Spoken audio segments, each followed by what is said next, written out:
Bonsoir à toutes et à tous. Quel est le point commun entre Shakespeare, Platon, Platini ou encore Anquetil ? Eh bien, c'est notre invité. Notre invité est philosophe et amoureux du sport. Et donc, c'est le mieux placé pour critiquer le sport. Si, c'est logique. Vous allez voir, il va tout nous expliquer. C'est-à-dire, c'est parti.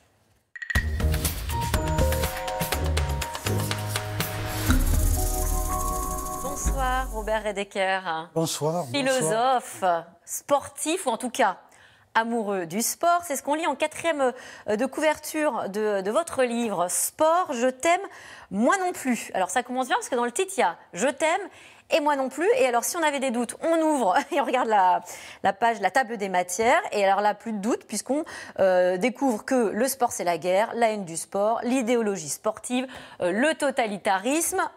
Plus de doutes, vous n'êtes pas vraiment un amoureux du sport. C'est une formule à la Gainsbourg. Hein, je crois, je t'aime, moi non plus. Il me semble que c'est une chanson de Gainsbourg, oui. Quelque chose comme ça.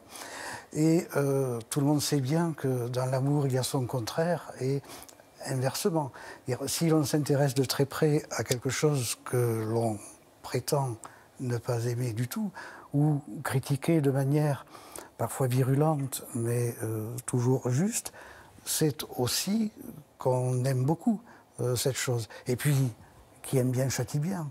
Et qui châtie bien, c'est parce qu'il aime bien. Vous vous décrivez un peu comme un sauvageon du sport et de la philo. Pourquoi ? Je crois que sauvageon, je l'étais, que je l'ai longtemps été, dans le sport, parce que finalement, je vivais de façon assez solitaire et pratiquais le sport de façon très solitaire. Dans la nature ? Dans la nature. Vous avez fait plus de 400 km à vélo ? Il est arrivé un jour, alors si mes cousines écoutent cette émission ou la regardent, elles s'en souviendront. Je crois que c'était en 1974, oui, j'ai fait 400 km en vélo pour aller rejoindre mes cousines. Nous habitions au sud de Toulouse, à Muret, et elles habitaient du côté de Bord-les-Orgues. Alors le même jour... En Cantal ? Oui, le même jour, je suis passé par Toulouse, Cahors, Brive, Tulle et redescendu à Bord-les-Orgues. Mais quand on a 20 ans, qu'on se lève à 3 h du matin, qu'on est entraîné, vous voyez, on est dans l'amour du sport, là, pas du tout de la critique.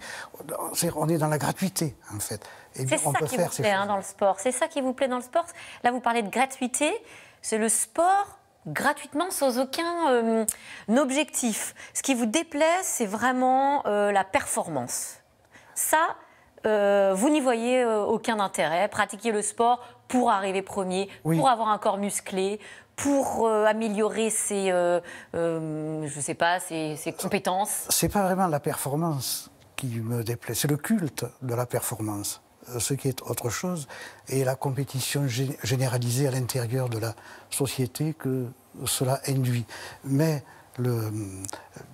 l'exercice de ces facultés physiques, jusqu'à leur limite, voilà, je crois, quelque chose qui est d'ailleurs aussi ancien que l'humanité. Le sport, c'est quelque chose de très récent.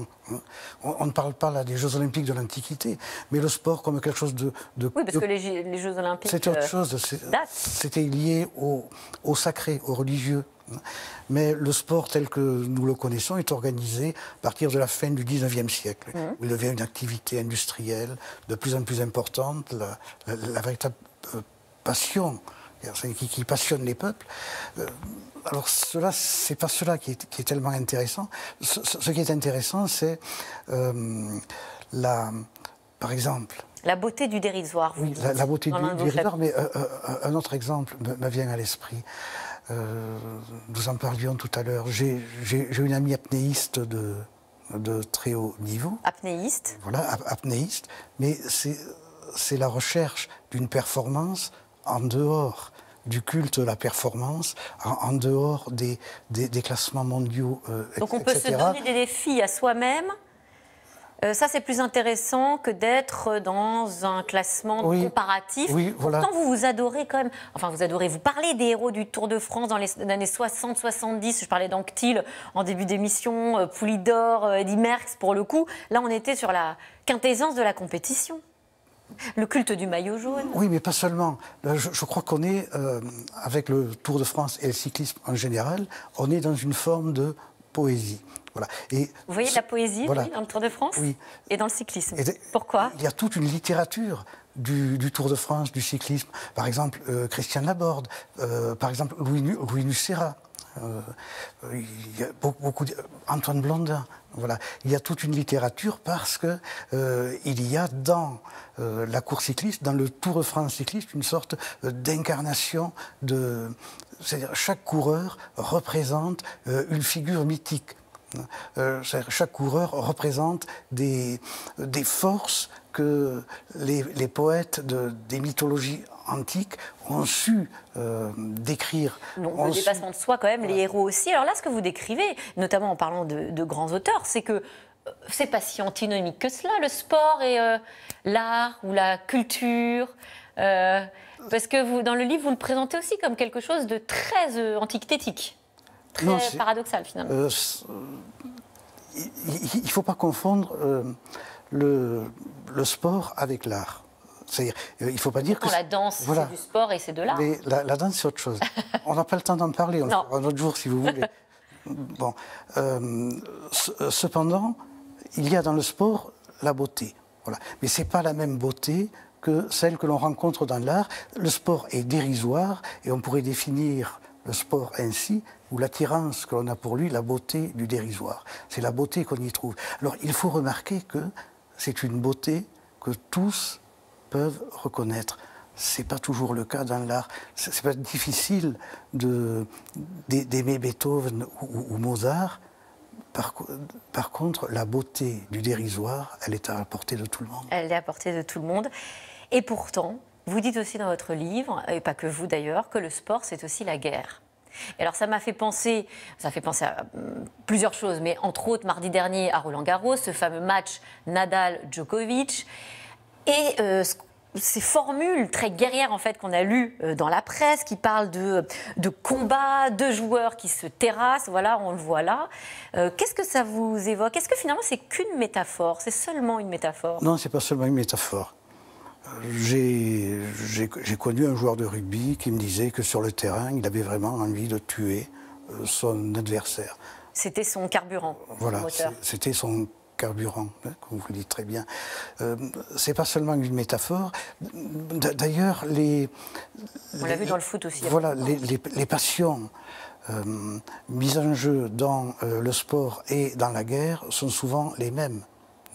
Alors, je crois qu'il faut faire très attention à ne pas utiliser ce style-là de métaphore, qu'il ne faut pas arroser ces passions-là. Le sport a assez de beauté par lui-même pour que l'on évite j'allais dire des exagérations. Non, c'est pas des exagérations, mais... Cette littérature, ce champ lexical guerrier peut être évité pour éviter aussi d'attiser, c'est ça que vous dites, la violence. On voit là ce qui s'est passé au Stade de France ou aussi à Saint-Étienne dimanche. Il y a des... Oui, on réveille des passions et des ressentiments. Alors Spinoza disait bien, il y a des passions mauvaises et de bonnes passions, des passions tristes et des passions joyeuses. Et je crois qu'avec ce vocabulaire-là, on réveille les passions tristes, ressentimentales, qui font tant de mal. Alors gardons les passions joyeuses et je retiendrai la beauté du dérisoire dans le sport à portée de tout le monde. Merci Robert Redeker. Ça va bien avec les passions joyeuses, la beauté du dérisoire, voilà. Vous avez raison. Passions joyeuses et beauté du dérisoire. Sport, je t'aime, moi non plus. C'est aux éditions Robert Laffont en partenariat avec l'INSEP. Merci à vous. Merci. C'est dans l'air avec Caroline Roux. Bonne émission à vous.